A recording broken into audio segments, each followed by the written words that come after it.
There's a trend going around on TikTok right now that talks about propaganda we are absolutely not falling for. So let's take a little bit of a health and wellness approach to that and talk about some of the health and wellness propaganda that we are not falling for. Welcome back to Wellness Big Sis the Pod. I'm your host, Dr. Kelsey Vick, a board-certified orthopedic doctor of physical therapy, a pelvic floor physical therapist, and the owner and founder of the LO Wellness Sisterhood. And we have just wrapped up our MamaPalooza podcast festival throughout the month of May, where we covered topics like creatine, sex, breastfeeding, male fertility, and how your man's health can actually affect your pregnancy symptoms, and then obviously the health of the child, and so much more. So if you are pregnant curious, if you are pregnant, if you are postpartum, if you're just curious about learning a little bit more on the female body, I encourage you to check out those episodes. They're all titled like MamaPalooza, and then the episode title with the expert. So we called it a Women's Health Podcast Festival. It was so much fun, but it was definitely a lot of heavy hitting learning and a lot of expert interviews and just learning the truth and research of our bodies. So the next 2 weeks, we'll cover some more just like fun, lighthearted, I say girly episodes, just because I love looking at some of these trends. I love some of the health and wellness, just like fun podcast episodes where we just kind of girl chat about things. So that's what these next 2 weeks will be about. And then the third week in June, we are actually releasing a super special episode with a traditional Chinese medicine doctor, Dr. Felice Chan. I actually found her while scrolling TikTok one day, and she was talking about the traditional Chinese medicine perspective on our periods and on the menstrual cycle. And I was like, oh my gosh, she's providing such a unique perspective. And so I immediately reached out to see if she'd come on the podcast, and she was so kind and agreeing. So that episode will come out in 3 weeks, I guess, like middle of June, whatever that Monday is, like the 15th or 16th, something like that. But stay tuned for that episode because it is so wonderful. It is like jam-packed with a lot of topics that we talk about, like acne, gut health, bloating, digestion with traveling, the menstrual cycle, like all of these topics that we care about, but from an entirely new perspective. And I absolutely love that interview. So the newsletter that actually came out today, the magazine style newsletter that we do every month, came out today, and it has a blog post article with her answering questions about her journey, about the traditional Chinese medicine perspective on certain things, and then her traditional Chinese medicine toolkit. So I will link those posts below just in case you're not signed up for our newsletter, and you can still read what she says and just get excited for that episode. But until then, we'll keep it fun, lighthearted, and girly. So today we'll talk about some of the health and wellness propaganda that I'm not falling for, that I don't think you should be falling for either. And I call it propaganda only because it's a trend on TikTok. And I guess there's some controversy around the term, which yes, like it's not true propaganda, but it's a fun way to put hot terminology to some of these things that we just don't agree with, or that I just don't agree with when it comes to health and wellness, especially as it's targeted for women. So I've loved seeing what other people say on theirs, and it spans a lot of categories. So it's not just health and wellness, but since this is the Wellness Big Sis podcast, I figured we'd narrow in on health and wellness topics and health and wellness propaganda that I am not falling for.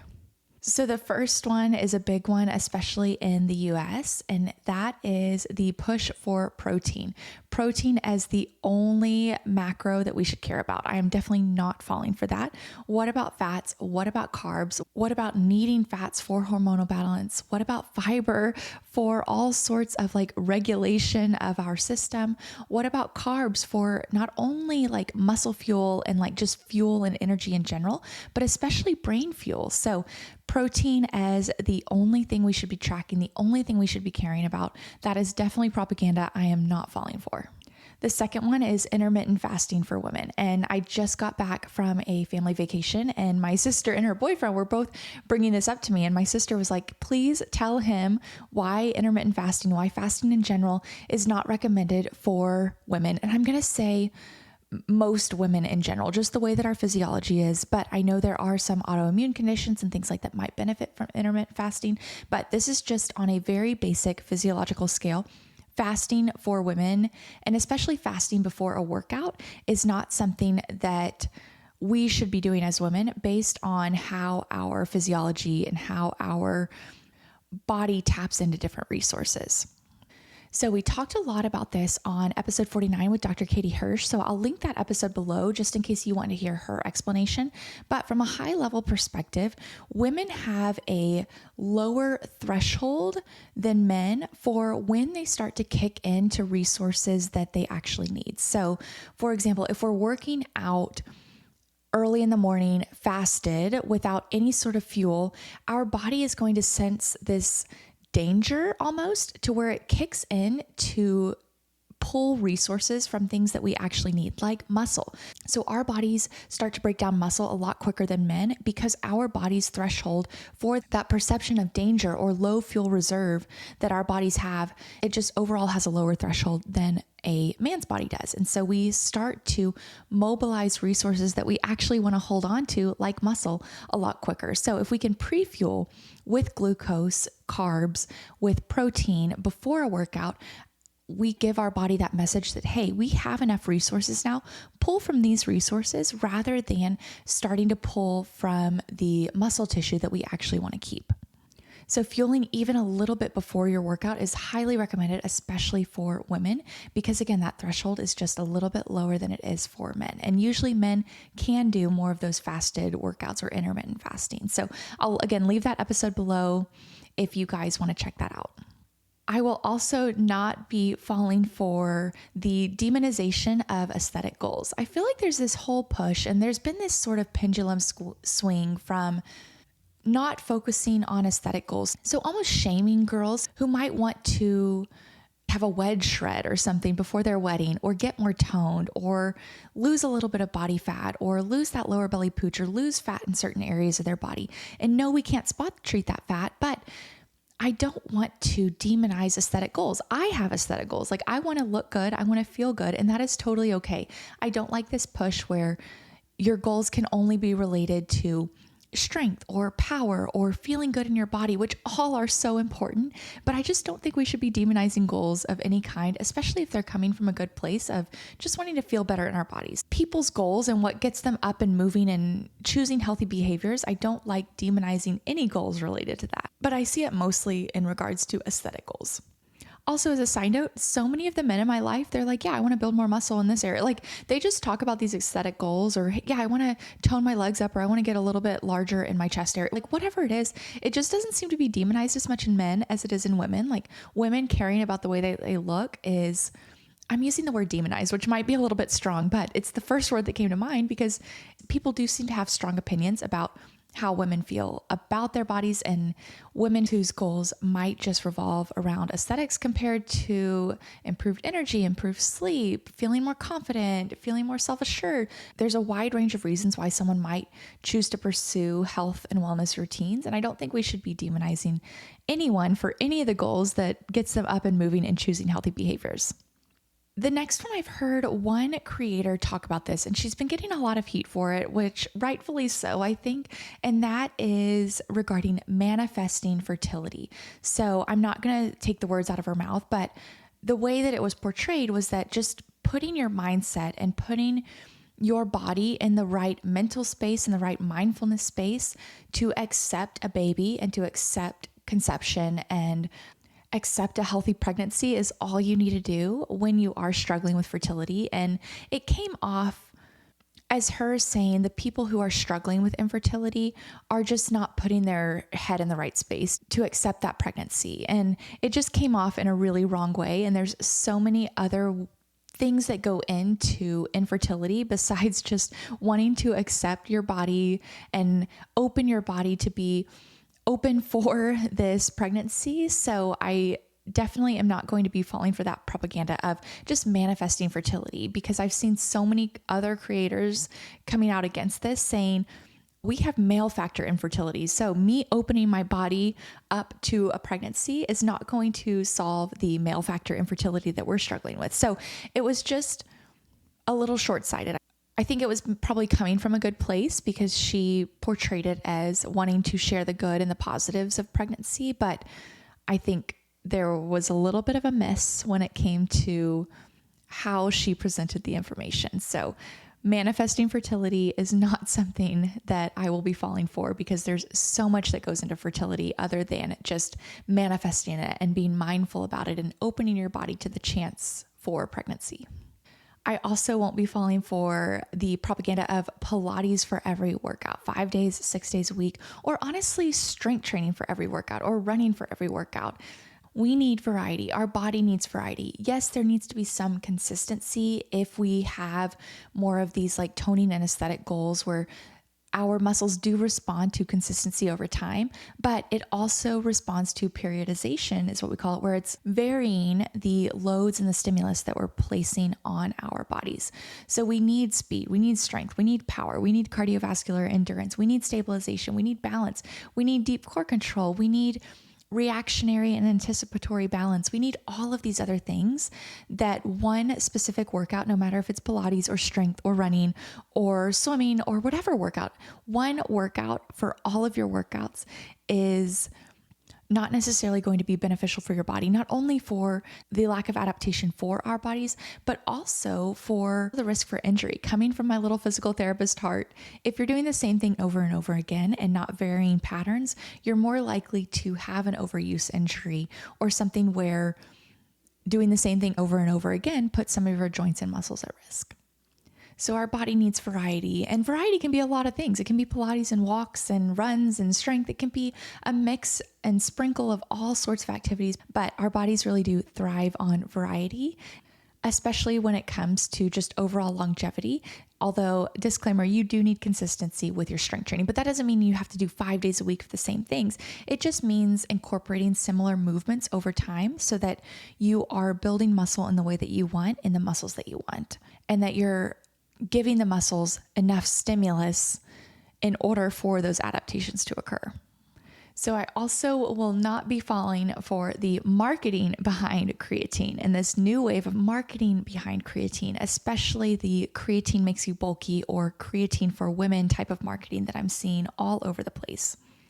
Creatine has been studied for decades, and there are some wonderful researchers who are contributing to a resource that was mentioned in our MamaPalooza podcast festival called Creatine for Health that strips away all of the social media, all of the marketing to really help us learn the truth behind creatine.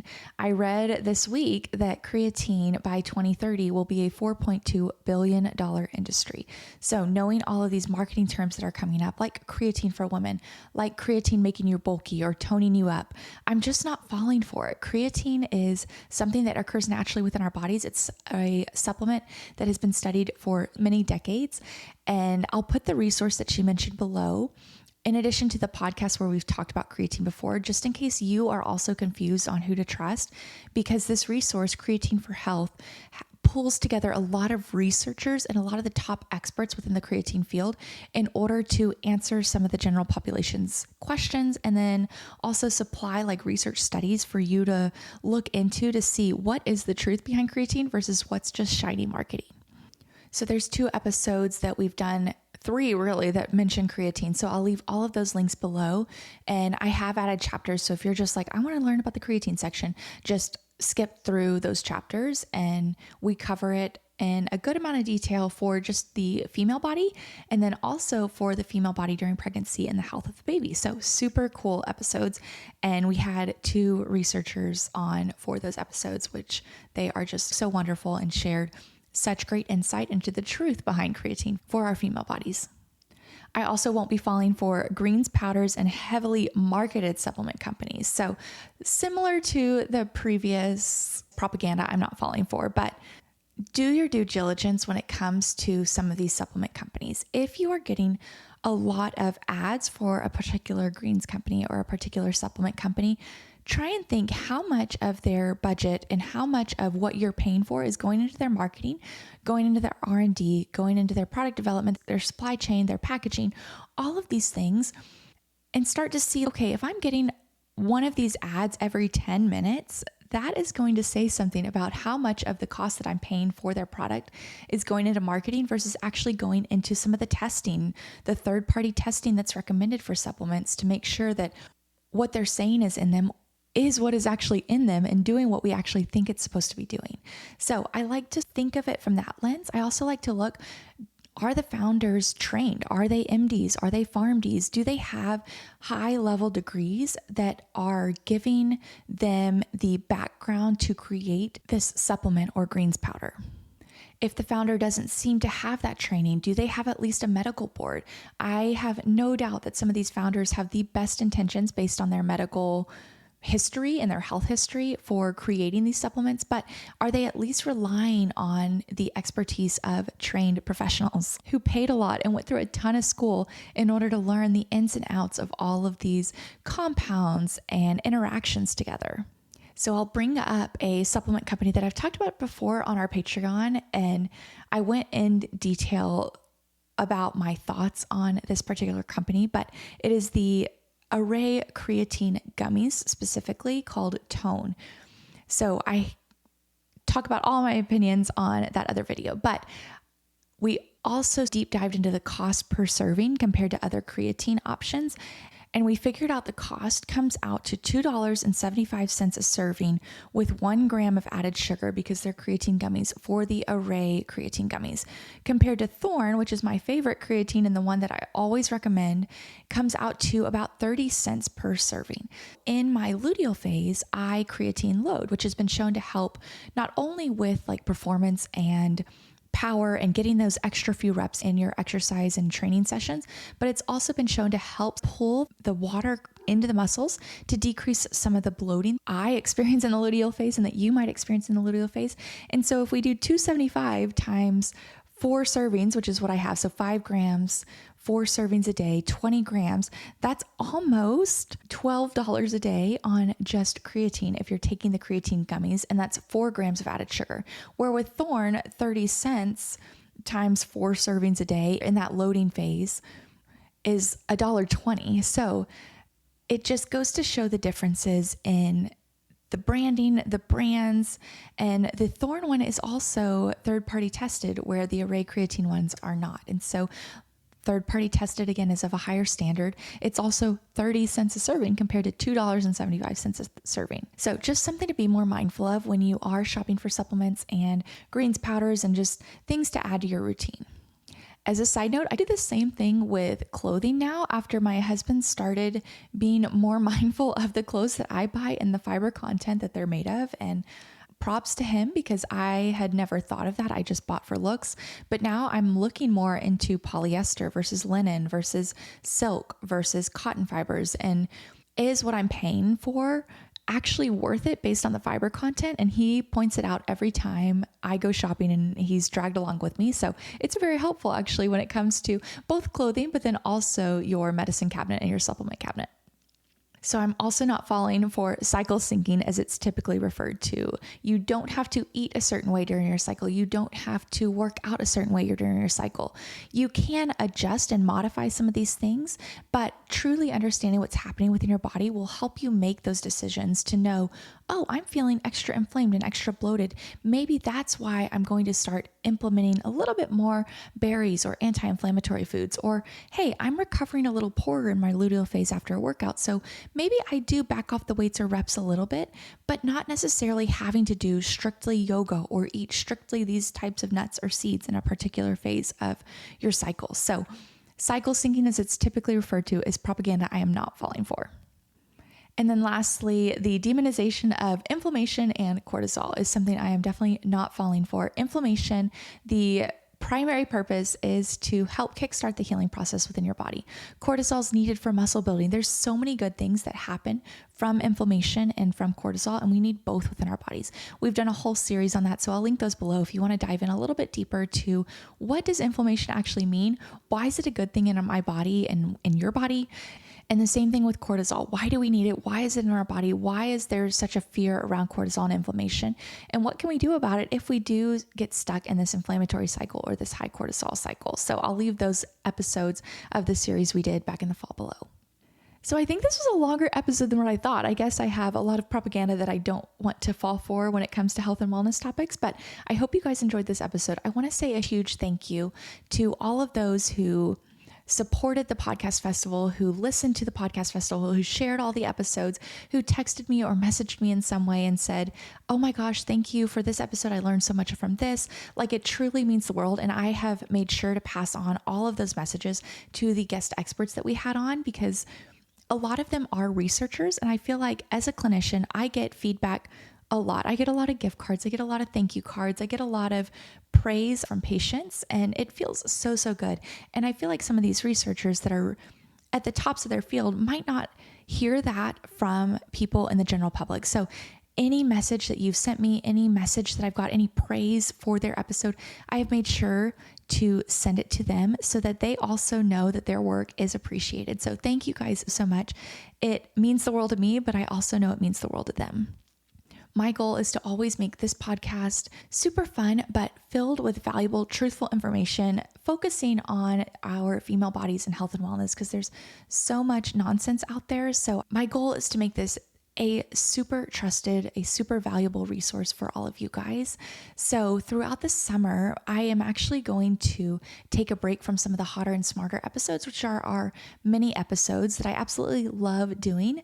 But I have been praying about guidance on next steps and just ways to make this podcast better. And I have been feeling a pull to cut back a little bit on some of those episodes just throughout the summer so that I can focus more on spreading the word and connecting with more people who might be able to help further my goal and my mission with this podcast. So the Hotter and Smarter in 5 episodes will return in the fall. I'm sorry if those are some of your favorite episodes, because I really do love filming them and recording them. And it's really hard for me to pull back on something that I know is super beneficial, but for some reason, and I know it's a reason that I cannot quite see yet, God's pulling me to take back that time for those episodes and put it into other opportunities. So I thank you guys for all of your support, for all of you guys listening to every episode that I release. But just through the summer, as we all like vacation and spend time with our families and take a little bit of an exhale, I guess I'm feeling called to also take an exhale by only